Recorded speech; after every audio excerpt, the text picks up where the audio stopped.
Okay, so we've discussed today owner financing up to this point and loan servicing for different investors. Now we're going to attach the insurance presentation to that and how it applies, how those partners or professions in the industry work together. Okay, and so we're going to have Kim Stallings come up and talk about investor insurance. And Kim and her husband Sean have been doing this for over a decade now, so you might want to consider listening to what they have to say. So without further ado, we're going to introduce Kim. Here she is, Kim Stallings, everybody.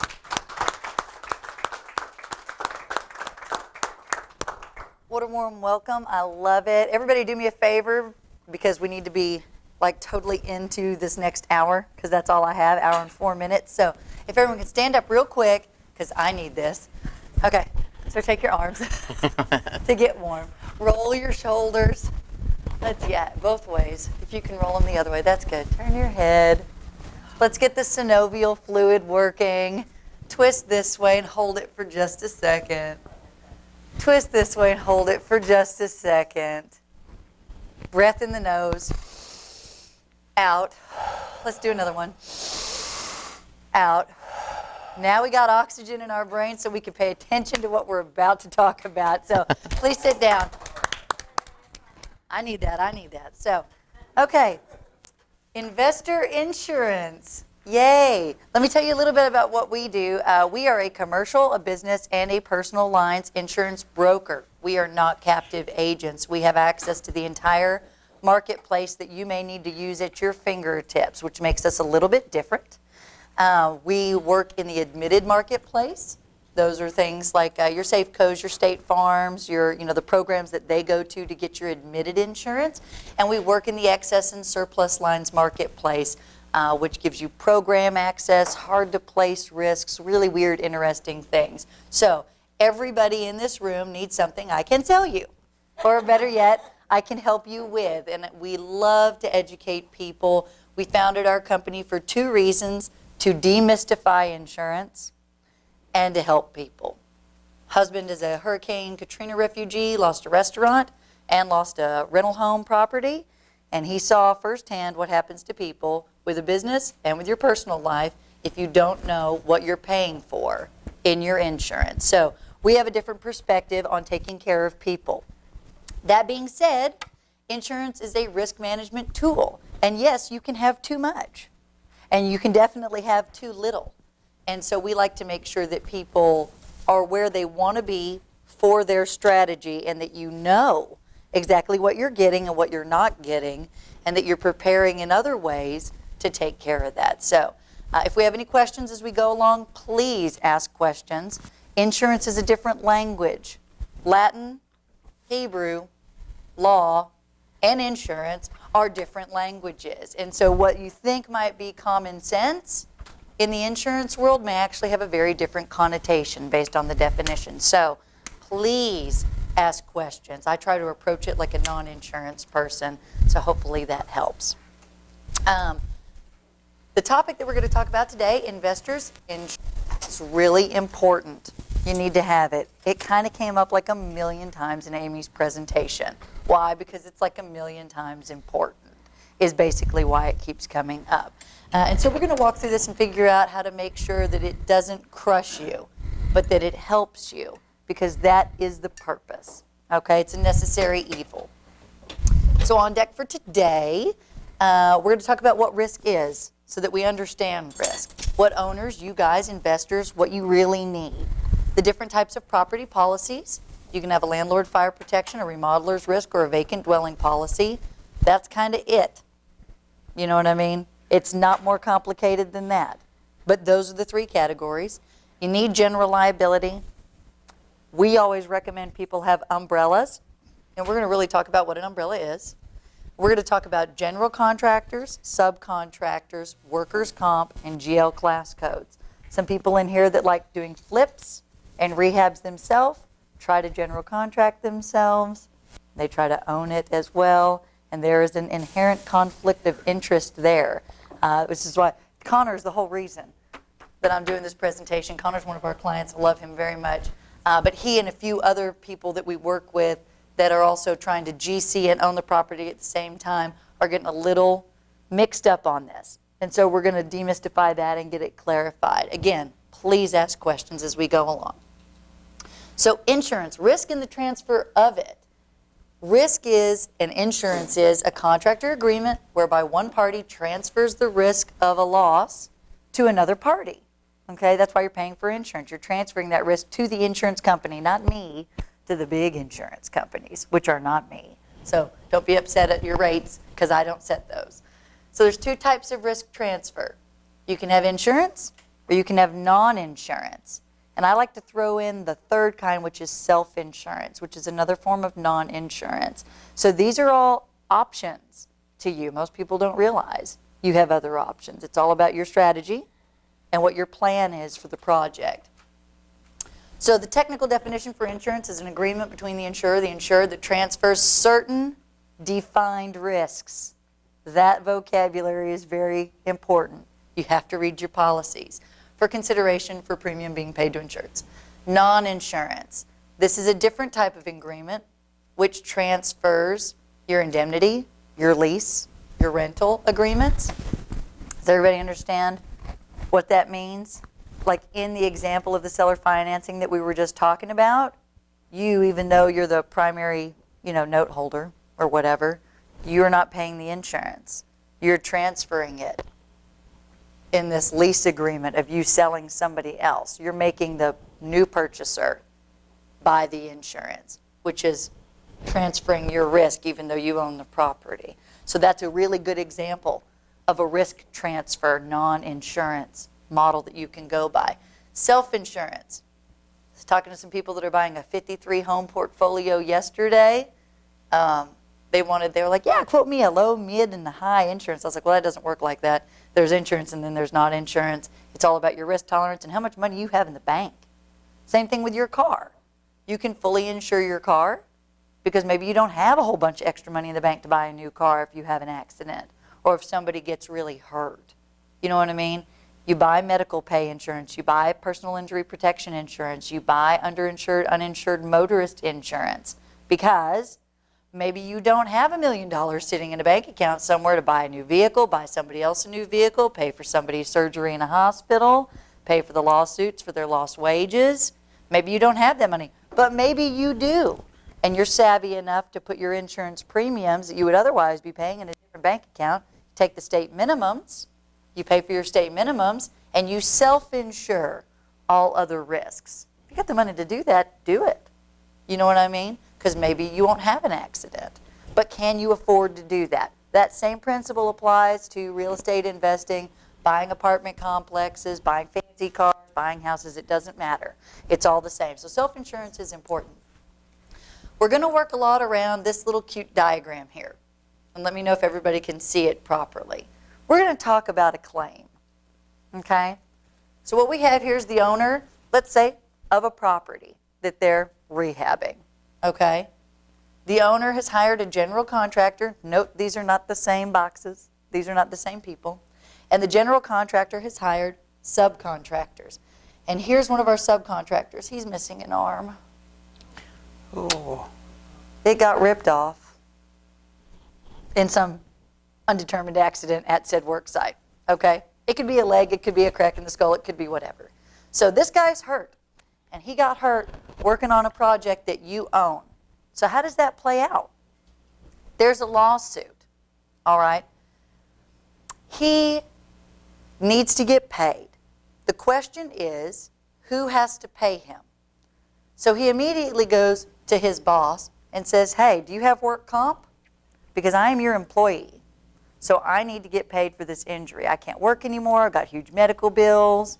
My Obamacare is not paying for things. So, I need to be paid. Do you have work comp? I don't have work comp. I decided not to pay that.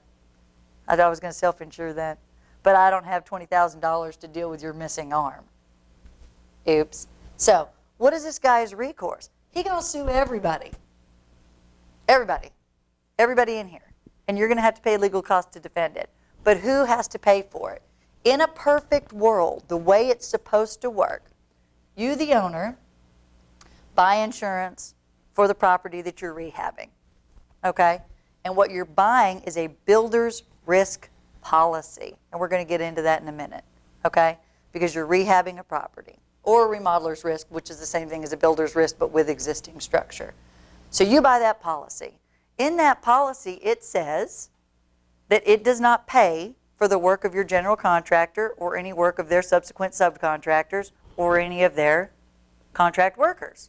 Why? Because your general contractor is supposed to buy a policy for working on this event, okay? And in that policy, he does not have to pay for anything that happens to somebody that works on the work site, because the subcontractors that he's subbing it through, because he's a paper GC, they have to have insurance too. And their insurance is supposed to be workers' comp for this guy. That is the way it is supposed to work. So that is the way inherently all these contracts are written. So don't make assumptions that you've got insurance to like take care of somebody that gets hurt. What you are also purchasing is called general liability. That general liability will help take care of something, but it's not on your property policy. You have property policies and you have general liability policies. They both do very different things. So in a perfect world, this guy engages the workers' comp. If there is no workers' comp, this guy is going to try to engage everybody, but you have fixed your problem by you have insurance that says that he needs it, he has insurance that says that he needs it, and he has insurance that's supposed to take care of this guy. Insurance and indemnity. The indemnity that we're talking about is in the contract. Contracts are important. They're so important. The language in the contract is so important. So, even though you have an insurance policy, and let's say you did something cute like get a copy of the insurance, certificate of insurance from these other guys, that does not matter. It has to be in the policy language, which is not on the COI.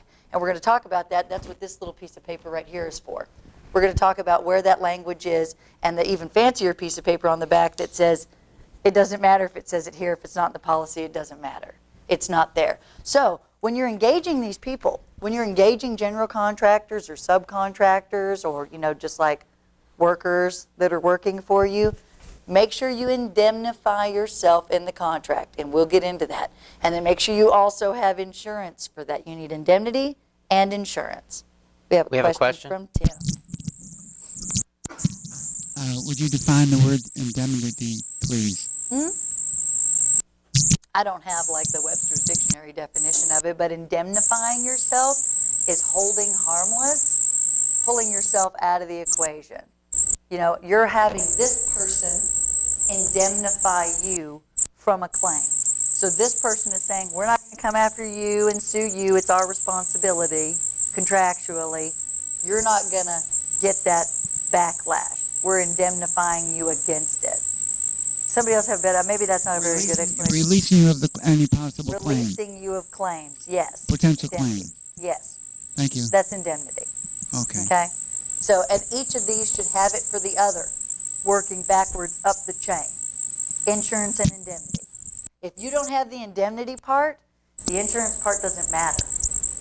It has to be in the contract. Your insurance contract, and in the contract you're entering into with your subs or your contract laborers. A lot of times the subcontractor, we'll get into this in a minute, they just give you a bid.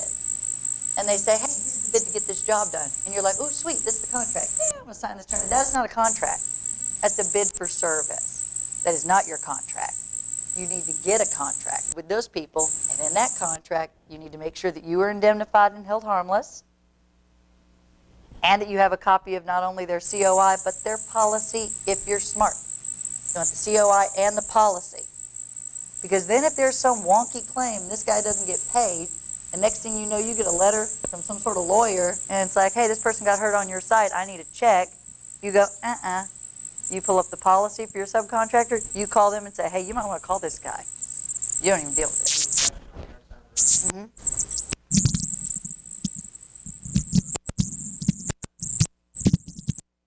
COI. Certificate of Insurance. COI, Certificate of Insurance. But again, worthless. without the policy or without verbiage in your contract. And I'll tell you why.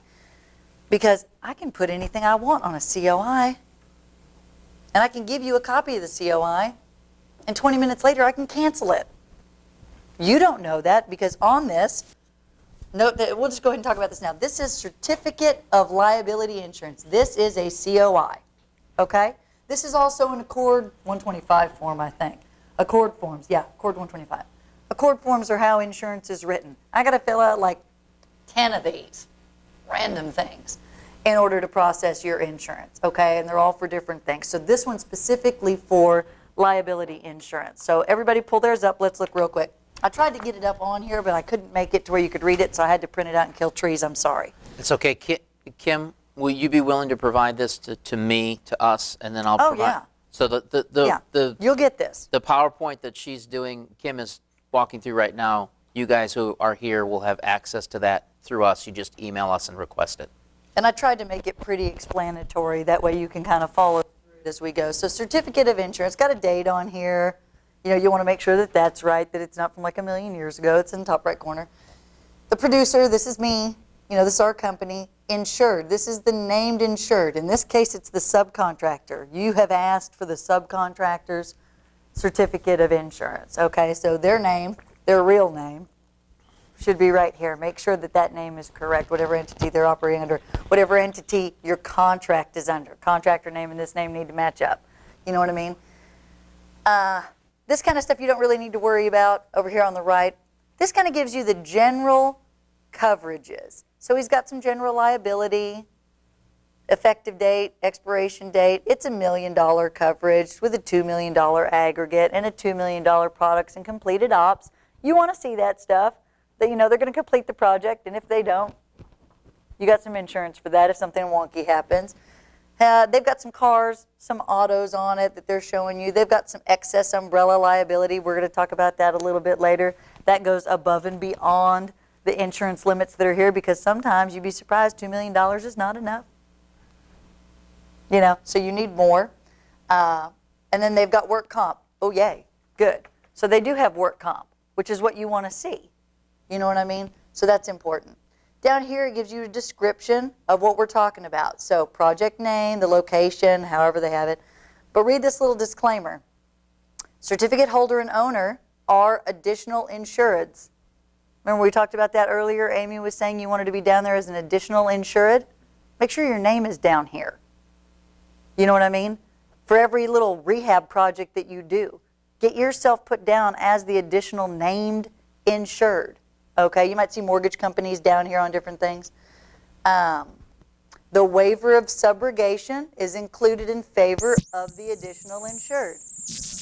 Yeah. When you say insured, Kim, so let's pretend that I have a property and I have these contractors come over. I put my own self down as I'm insured if I could have an accident? No. So you've hired a subcontractor. Mm-hmm. You've hired Connor. Connor's a subcontractor. Yeah. Okay. Connor needs to buy insurance. He Okay. needs insurance. Yeah. As a subcontractor, as a general contractor, whatever. Connor needs insurance. And on the project, see it talks about the project, specifically the project named Tim's Rehab. You need to ask him, hey Connor, I want to be listed as a named additional insured on my project. And he Name- calls his insurance agency and puts your name down here. Meaning that I'm covered if I have an accident? It means that you're named on the policy. So if this guy rips his arm off and tries to sue you, and you have a policy copy, this is just the COI, but you have this and a copy of the policy.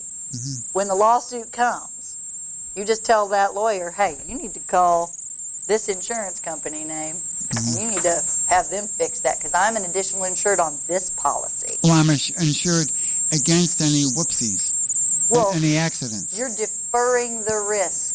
You have deferred the risk here.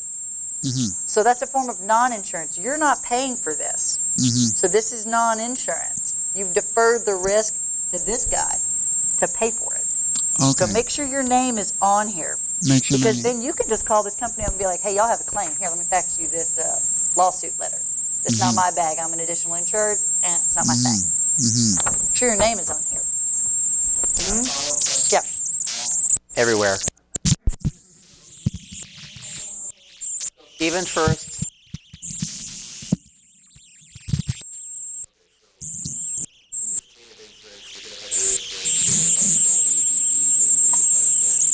If he's smart.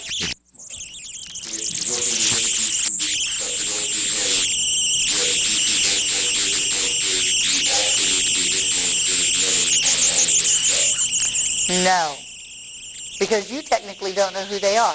Your GC should be smart and make sure that he is named as an additional insured on this. See here, insurance indemnity. You need to make sure you are on as additional insured and that you have a contract back that says that you've been indemnified and you have a policy copy, not just in the wind. I mean, I can print this out in 2 seconds, put anything I want on it and send it to you. Doesn't mean it's real. If it's not on the actual insurance policy, this is piss in the wind. This is nothing. You know what I mean? So you have to have both, okay? This guy, if he's smart, will do the same thing. He will make sure that he has his name on the subcontractors and that he's holding copies of all of those too. And if this guy is smart, he's going to make sure he bought work comp to take care of his arm. Yeah. You as the owner, Right. You don't have to worry about it. you need to know. Yeah. Do you get yourself named as an insured? With your subcontractors, do you get copies of their policies? Do you work with insured subcontractors? At least no. And you have to work with uninsured subcontractors. It'd be nice to know what level of risk you're getting into. It's all about rolling the dice and how much risk you want to get into. You know what I mean? It doesn't mean that this is bad if they don't have it. It just means it puts you at greater risk. But maybe you're okay with that because their price is a little cheaper. Maybe the guys that carry insurance and carry bonding and surety, maybe their prices are a little higher. But they're paying for work comp and they're paying for this. So when you're looking at bids, contemplate that a little bit. Ask questions. Do you work with insured subs? Do you work with bonded subs? Are you insured yourself? I want to see your copy. Nah, I don't handle that insurance. I self-insure. Oh, okay, great. Maybe the other guy's $1,000 more expensive, but he did buy an insurance policy. And he does make sure somebody, maybe that's worth you spending the money. Again, it's your strategy. It's your strategy. You know what I mean? But you need to know that this is how this works. If you get into this situation, this is why this works like that. You know what I mean? But again, it's your pocketbook and it's your strategy. So you can do it however you want. Just be savvy about it. Know about it. You know what I mean? Maria, what did you have? What I understand is that as the owner, you have to have a builder risk policy. Yes. And then when you contract, the general contractor has then have a certificate of liability and have my name as the investor on the as addition and here in the description that you said that. And I guess that when you hire them, make sure that they hire someone who has also insurance. I would ask. Now they But can what lie about- to you. Yeah, but what about they tell you, yes, I have. So you, and then he should take care of the other part. Oh, okay.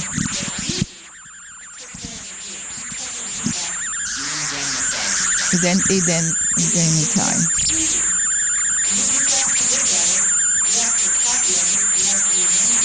Requesting.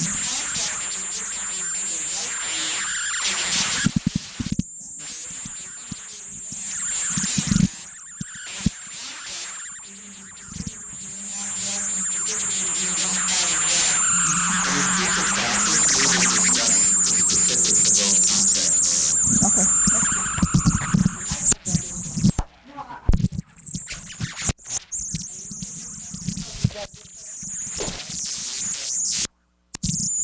So do you have to have this policy for property? You can use the same general contractor for all your property.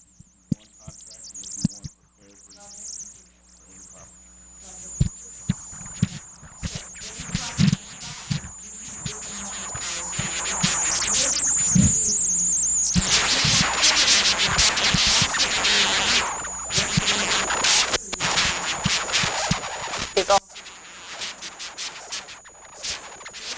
he's gonna for his entity.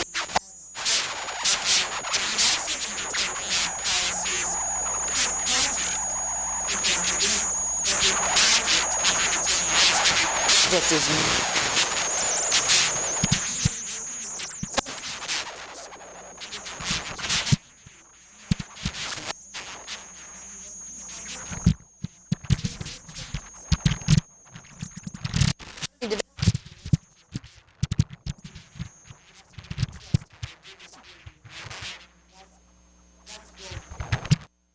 names on every project.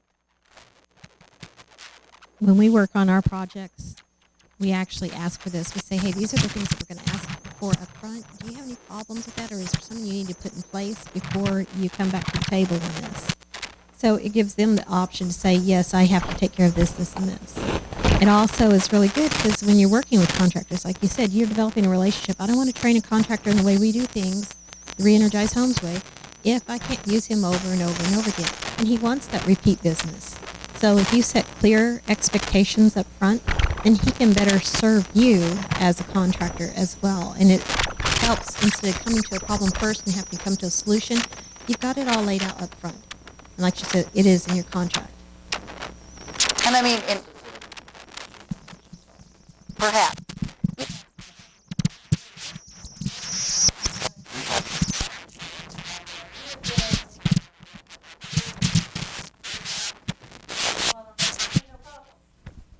Well, my commercial business policy for purchasing this house, so you live.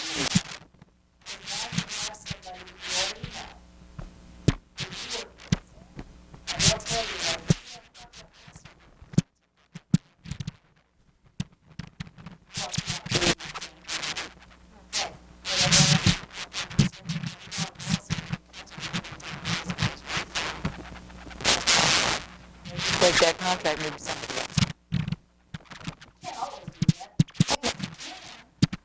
Inside. Your advantage.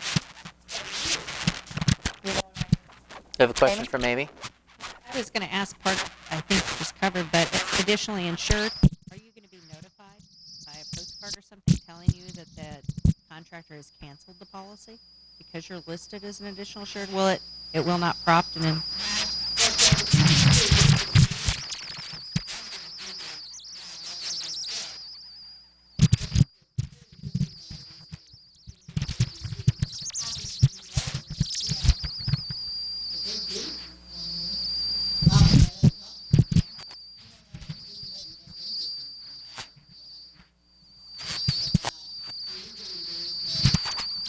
Requirement for anybody to do that because God. Yeah, well, it's my responsibility to take.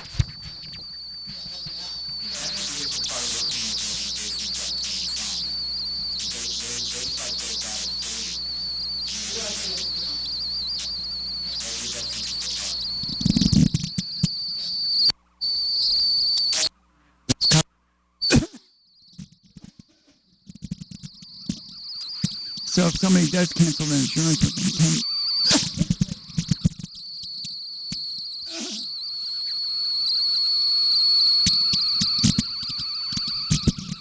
what did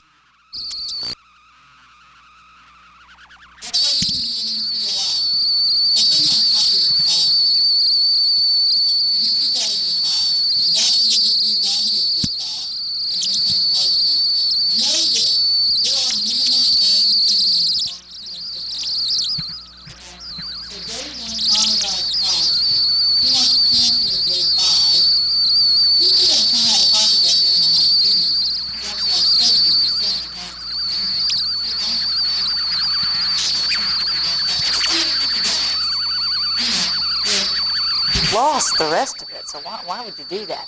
That doesn't mean people don't do it, or that their checks don't clear, or that the funds aren't there. But the fact of the matter is, you have the contract. You don't just have the worthless COI, you've also got a copy of the policy. Sometimes you just go, hey, look, name on here is great. This is not just the COI, this is the policy.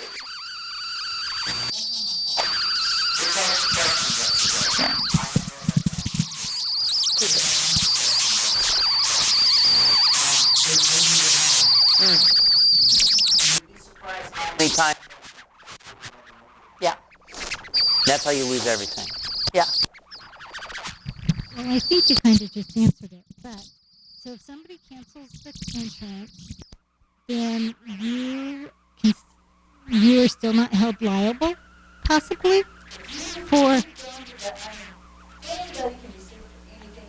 Right. That's correct.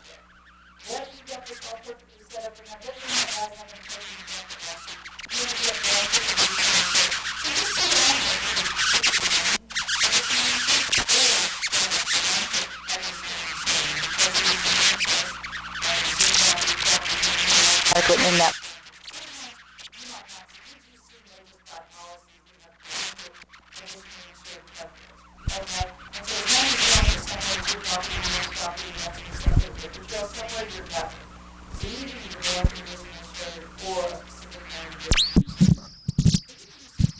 Right. So.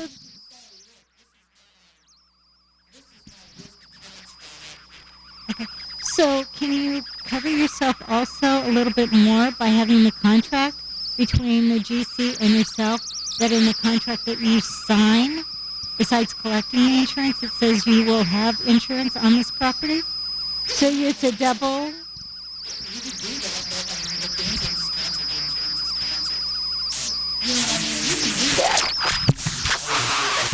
That's indemnity.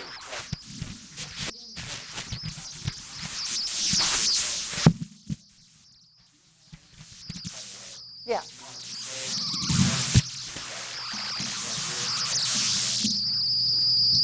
That's the indemnity.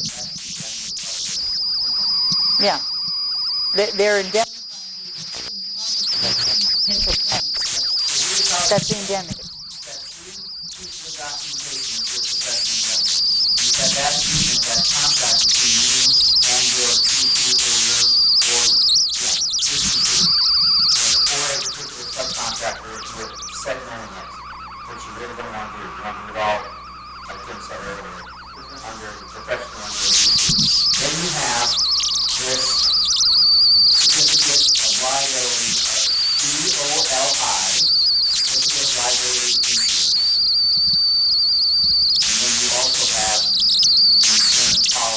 Copy of the policy.